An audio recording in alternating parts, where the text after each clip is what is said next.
Ikhwatu iman rahimakumullah. Kita sering mendengar dalam percakapan sehari-hari kita tentang ungkapan amal soleh. Ungkapan ini ditujukan kepada perbuatan yang dianggap baik, seperti membantu orang lain yang membutuhkan, menyantuni anak yatim, menyantuni fakir miskin, sopan santun dalam bicara, kemudian menghormati kepada orang tua, dan lain sebagainya. Lalu ikhwatu iman rahimakumullah, bagaimana menurut syariat? Apakah semua kebaikan itu termasuk amal soleh? Nah, maka di sini kita perlu menurunkan. Di sini kita perlu berbicara terlebih dahulu dengan yang namanya amal. Apa itu amal? Nah, amal itu adalah pekerjaan yang disertai dengan tujuan yang hakiki. Apa tujuan yang hakiki itu? Tujuan yang hakiki itu adalah untuk keselamatan dunia dan keselamatan akhirat. Artinya bukan hanya dunia saja. Kenapa bukan hanya dunia saja? Karena kehidupan dunia ini itu bukan akhir dari tujuan atau bukan tujuan akhir. Ya, jadi dunia itu bukan tujuan akhir. Melainkan ikhwatu iman rahimakumullah, dunia itu hanya sementara. Sebagai apa? Sebagai jembatan untuk menuju kepada kehidupan hakiki atau kehidupan abadi. Nah, maka di sini Allah Subhanahu wa taala berfirman di dalam Al-Qur'an surat Al-Ankabut ayat ke-64. Apa kata Allah? Wa ma hadhil hayatud dunya illa lahu wa la'ib. Wa innad daral akhirata lahiyal hayawanu law kanu ya'lamun. Yang artinya kehidupan dunia ini tidak lain hanyalah senda gurau dan permainan. Sesungguhnya negeri akhirat itulah kehidupan yang sebenarnya seandainya mereka mengetahui. Nah, kita baru berbicara tentang amal. Nah, sekarang kita turunkan kembali ya dengan berbicara tentang amal soleh. Apa yang dimaksud dengan amal soleh? Solih itu adalah beres atau sesuai. Jadi amal solih itu adalah amal yang sesuai, yaitu sesuai dengan syariat Allah Subhanahu wa taala, baik dasar, baik cara maupun tujuannya. Nah, dasar dari amal soleh itu adalah iman kepada Allah Subhanahu wa taala. Ya. Jadi dasar-dasar dari amal soleh itu adalah iman kepada Allah Subhanahu wa taala. Artinya, jika tidak didasari dengan iman, itu bukanlah amal soleh menurut syariat. Jadi lamun teu didasari ku iman mah eta teh sanes amal soleh menurut syariat. Melainkan itu hanya amal baik yang ada di dunia. Amal baik dunia saja. Nah, maka yang seperti itu bagaikan fata morgana, tidak ada nilai amal solih di hadapan Allah Subhanahu wa ta'ala. Nah, kemudian kalau dalam hal ya cara beramal soleh pun itu kan harus sesuai dengan tuntunan dari Allah Subhanahu wa ta'ala. Jadi mun erek ngalaksanakeun amal soleh teh kudu sesuai dengan tuntunan dari Allah Subhanahu wa taala. Kenapa? Karena ya tidak sedikit pelaksanaan amal baik dengan cara yang tidak baik. Namun contohnya seperti memberi kepada fakir miskin dengan cara menyakitkan dan menghinakan.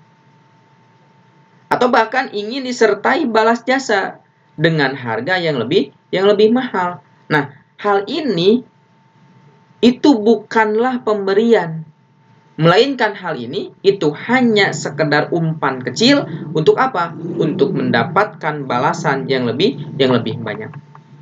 Nah, di sini Allah Subhanahu wa taala berfirman di dalam Quran surat Al-Baqarah ayat ke-263.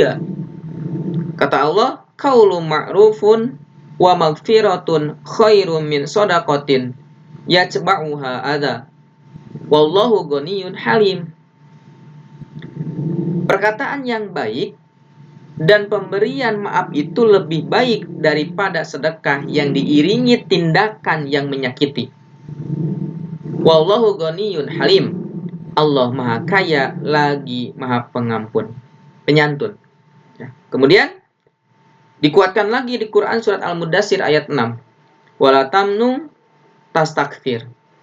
Janganlah memberi tong mere dengan maksud untuk memperoleh balasan yang lebih banyak. Nah, kemudian ihwatu iman rahimakumullah, tujuan memberi itu harus sesuai dengan tuntunan dari Allah Subhanahu wa taala. Apa tuntunan dari Allah Subhanahu wa taala? Tuntunan dari Allah Subhanahu wa taala itu yaitu mendapatkan rahmat dan untuk mendapatkan ridhonya, untuk mendapatkan ridho Allah Subhanahu wa taala. Artinya bukan ingin ria, artinya bukan ingin sum'ah, ya. Bukan ingin dilihat oleh orang lain, bukan ingin didengar oleh orang lain. Dengan kata lain, harus ikhlas, harus ridho karena Allah Subhanahu wa taala. Ya, maka dari keterangan-keterangan yang diungkapkan bahwa nyatanya amal soleh itu mencakup akidah. Amal soleh itu mencakup ibadah. Amal soleh itu mencakup muamalah. Nah, maka dalam hal perbedaan pandangan, ya, dalam hal perbedaan pandangan, terkhususnya tentang amal soleh itu bisa terjadi, pasti bisa terjadi. Kenapa? Karena disebabkan perbedaan akidah, karena disebabkan perbedaan keyakinan, karena disebabkan dengan perbedaan kaidah. Nah, di sini ya masing-masing itu tidak bisa memaksakan kaidahnya. Ya, tidak bisa memaksakan kaidahnya kepada yang lainnya. Maka kalau di Quran surat Al-Isra ya ayat ke-84 dikatakan setiap orang itu berbuat sesuai dengan pembawaannya masing-masing. Gitu kan? Jadi ya masing-masing gitulah. Nah, terus ihwatu iman rahimakumullah, perlu jadi catatan gitu kan ya oleh kita semua bahwa kita itu akan kembali kepada Allah Subhanahu wa taala. Dan semua amal-amal kita itu akan dihisab dan dibalas oleh Allah Subhanahu wa taala. Nah, ini berulangnya pemberitahuan dari Allah Subhanahu wa taala ya tentang kembalinya semua manusia, terkhususnya tentang kembalinya kita gitu ya. Dan nantinya amal-amalan kita itu akan dihisab oleh Allah Subhanahu wa taala. Maka ini harus menjadi perhatian bagi kita semua. Agar apa? Agar tidak beramal menurut kehendaknya. Ya. Agar tidak beramal menurut kehendaknya dan ukurannya masing-masing. Nah, kenapa gitu kan? Karena ya hal itu akan mengakibatkan amal menjadi sia-sia saja. Amal tidak menjadi baik, amal tidak dinilai sebagai amal soleh. Wa qadimna ila ma'amilu min amalin faja'alnahu haba'an manthura. Jadi dalam Quran surat Al-Furqan ayat 23 dikatakan, kami perhatikan segala amal yang mereka kerjakan, lalu kami jadikan amal itu bagaikan debu yang berterbangan. Nah, ihwatu iman rahimakumullah, maka dengan rahmatnya, dengan rahmat Allah Subhanahu wa taala yang telah mengabarkan bahwa nanti pada hari kiamat banyak orang yang menyesal. Jadi pas poe kiamat datang hari kiamat itu banyak orang yang menyesal. Karena apa? Karena ketika hidupnya di dunia, kehirup di dunia nanti tidak beramal soleh. Dan bahkan mereka meminta kepada Allah untuk apa? Untuk dikembalikan lagi. Untuk dikembalikan ke dunia. Dek naon kembali ke dunia nanti. hiji manusia teh. Buat apa? Buat beramal soleh. Namun itu kan tidak bisa. Itu tentu saja tidak bisa. Kenapa? Karena di akhirat bukan waktunya untuk beramal. Jadi di akhirat mah bukan waktunya untuk beramal. Tapi untuk naon di akhirat teh? Di akhirat mah waktunya untuk menerima balasan amal. Dan Allah Subhanahu wa taala pun telah memberikan umur yang cukup ya kepada kita semua mungkin untuk beramal soleh. Maka hari ini kita masih diberikan umur panjang oleh Allah Subhanahu wa taala, maka lakukanlah untuk beramal soleh. Nah, maka iwatu iman rahimakumullah, keterangan yang dijelaskan di dalam Al-Qur'an, keterangan yang dijelaskan dari sunnah atau hadis itu jelas bahwa hidup ini bukan untuk bersenang-senang. Jadi kehidupan teh lain yang senang-senang hungkul.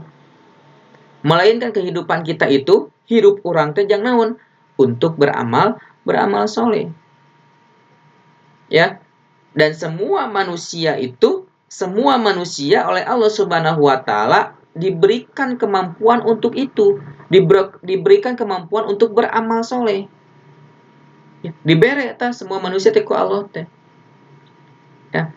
Nah, maka dalam amal soleh itu ada kesenangan. Dina amal soleh itu ada ketentraman yang hakiki. Ya, ketentraman, kemudian kesenangan yang hakiki kumaha.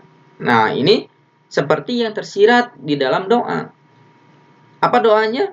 Allahumma ja'alni minal ladina ida ahsanus tabasaru wa ida asawus taghfaru. Ya Allah, jadikanlah aku dari golongan orang-orang yang apabila melakukan kebaikan bergembira dan apabila melakukan keburukan beristighfar. Nah, ini Allah Subhanahu wa taala menyampaikan kabar gembira, menyampaikan kabar yang menyenangkan bagi siapa? Bagi orang yang beriman dan orang yang beramal soleh. Naon? Ya, Allah menyampaikan bagi orang yang beriman, bagi orang yang beramal soleh, yaitu surga dengan penuh kenikmatan dan abadi di dalamnya. Maka catatannya selama kita masih hidup di dunia ini, di sini masih ada kesempatan untuk muhasabah, yaitu melihat dan memperhatikan amal-amal kita. Jika amal kita sudah benar, maka pertahankan dan lanjutkan. Dan jika salah, hendaknya dihentikan, kemudian memulai beramal soleh, yaitu amalan yang sesuai dengan syariat Allah Subhanahu wa ta'ala. Mungkin itu yang bisa disampaikan, kurang lebihnya mohon maaf. Aku qouli hadza wa astaghfirullah li wa lakum. Assalamualaikum warahmatullahi wabarakatuh.